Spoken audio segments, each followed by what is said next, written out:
Hello and welcome to the GlobalChurch Project. I'm Graham Hill.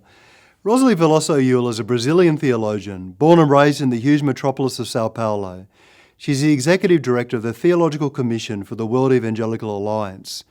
She's also New Testament editor of the Latin American Bible Commentary and the author of various books. Rosalee Velloso Ewell is deeply involved in interfaith dialogue and peace and reconciliation initiatives. Along with her husband and 3 children, she's immersed in urban mission and in intentional missionary community in Birmingham in the UK. Rosalee, welcome to the GlobalChurch Project. Thank you. Good to be here. Yeah. Now you've talked about dwelling and the place that dwelling has amongst the people of God and in cities today. Why do you think dwelling is important? Well, I like the word dwelling. I like to use that term because it's a biblical term. And I think it gets to the distinction between just living, having a residence, and actually being part of something, a community, a place, dwelling in the sense of, in John's Gospel, God dwelt among us. And the richness and how that changes. I mean, that was, the change for Christians and for the world. And so when we think of how we dwell, I think of it in terms of being part of a place, but also having that place and those people part of us, in the same way that we talk about the Spirit dwelling in us. So. In a very mobile world where people really don't put it down very strong roots, what do you think are some of the challenges to helping the people of God be a people who dwell? Yeah, it is hard. In some places, it seems, sadly, it's almost impossible. In some of the, we hear all these stories of all the migrant populations, forced or not, and how, obviously, if people are on the move, you can't dwell, you can't create roots. But I do think that when we think of it in terms of church and mission, that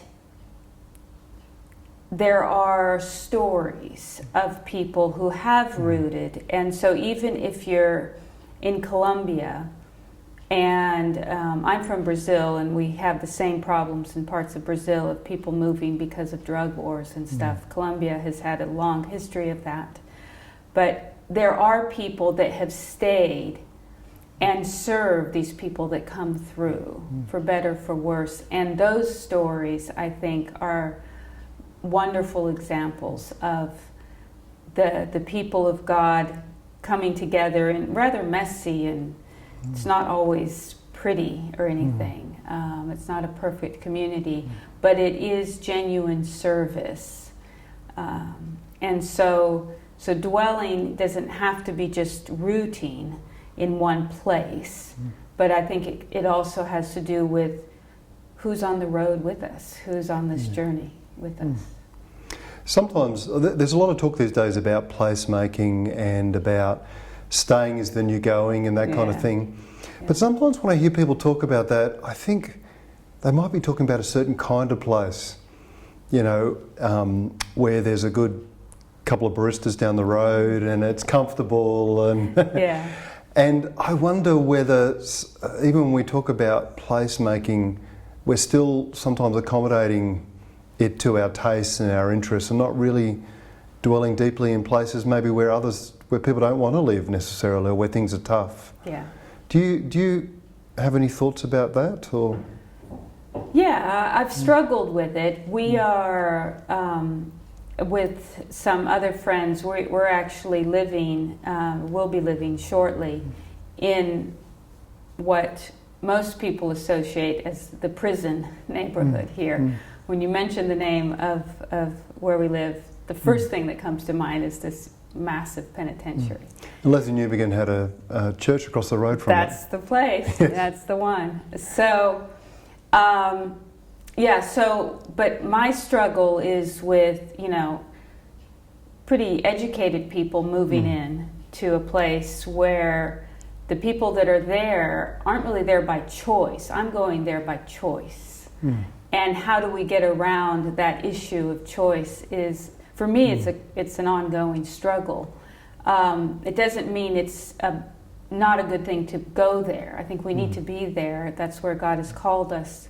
But we do have to keep in mind that there are so many people living in places that aren't pretty, aren't ideal, that are there for the long haul because that's just where they're from and they don't have options.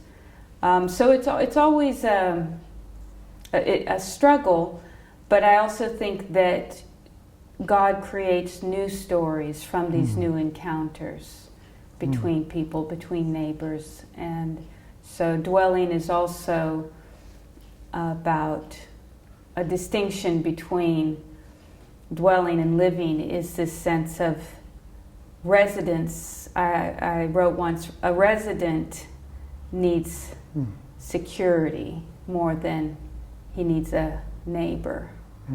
And I think a lot of modern living has so emphasized this need for, a secure house, a secure neighborhood, secure this, and nobody needs a neighbor. And I want to recover a little bit of that. Rosalee, thank you for joining us at Global Church Project. My pleasure. Thank you. I look forward to hearing from the others. You've just watched an abridged version of this interview. For the full interview, plus resources for churches and colleges and universities, please visit www.theglobalchurchproject.com. I look forward to your company next time. From me, goodbye.